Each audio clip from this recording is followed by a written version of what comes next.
நீங்கள் பார்த்துக் கொண்டிருப்பது 24 நியூஸ் தமிழ்.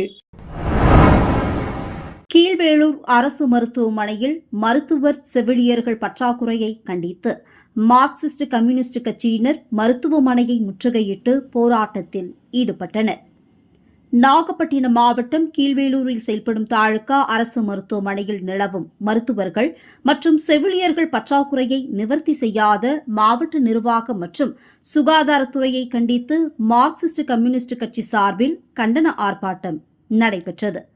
முன்னாள் எம்எல்ஏ மாரிமுத்து தலைமையில் நடைபெற்ற ஆர்ப்பாட்டத்தில் இரவு நேரத்தில் மருத்துவர்கள் இருக்க வேண்டும், பல் மருத்துவரை உடனடியாக நியமிக்க வேண்டும், காலியாக உள்ள மருத்துவர்கள் மற்றும் செவிலியர்கள் பணியிடங்களை உடனடியாக நிரப்ப வேண்டும் உள்ளிட்ட கோரிக்கைகளை வலியுறுத்தி கோஷங்களை எழுப்பினர்.